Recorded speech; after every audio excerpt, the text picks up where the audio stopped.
Here's the MLB Bro TV show, the best from MLBBro.com with Rob Parker. Let's go. Sponsored by Hidden Soul.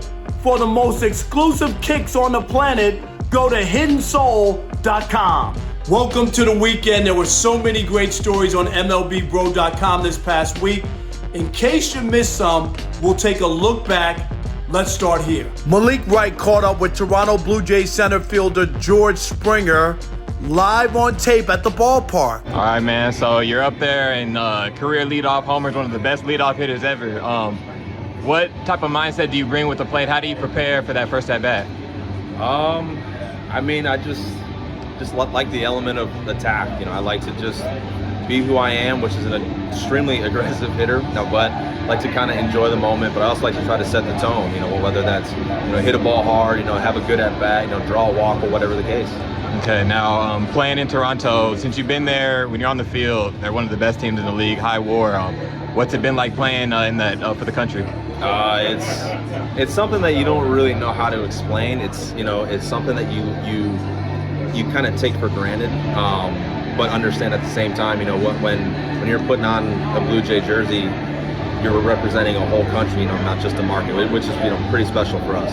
In Black in the Day, Mark Gray takes a look at the legendary career of Willie McCovey. Perhaps the most beloved San Francisco Giant ever, Willie McCovey played 19 of 21 seasons in NorCal and was one of the greatest players ever, but was often dwarfed by his teammates Bobby Bonds and Willie Mays.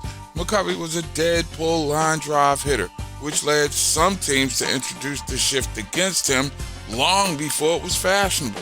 When it came to other players recognizing game, he was called the, quote, scariest hitter in baseball, end quote, by Hall of Fame pitcher Bob Gibson, and it was also co-signed by another Bay Area Hall of Fame slugger, Reggie Jackson, who was doing his thing across the bay at the time in Oakland. McCovey hit 521 home runs, 231 of them in anything but hitter-friendly Candlestick Park, which was the most in that stadium by any player ever. No shocker, Aaron Judge, who continues to mash, was this week's homeboy. Aaron Judge is on a road to the playoffs tear. He's hit in 8 of his last 9 games. This weekend against the Rays, he went 6 for 12, that's 500, with an RBI in every game. In fact, in the last 5 games against the second-place Rays in the AL East, Judge is batting .523, going 11 for 21. In all, Aaron Judge has hit in 8 of his last 9 games. He's batting .484 during that stretch, 16 for 33, with 4 home runs, 8 RBIs. That's why Aaron Judge is this week's homeboy. J.R. Gamble pushes back on those who won't give Dodger manager Dave Roberts his due. We have to push back on the lack of respect LA Dodgers skipper Dave Roberts gets as an elite all-time manager.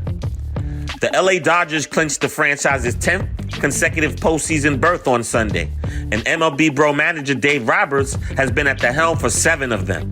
His teams have won over 100 games 3 times, and after surpassing the 95-win threshold, seems destined to do it again this season. He's never had a winning percentage less than .562, and his only managerial training prior to taking over for the Dodgers was 1 game with the San Diego Padres. So he is a natural, indeed, having played in the majors and made clutch plays on a championship team.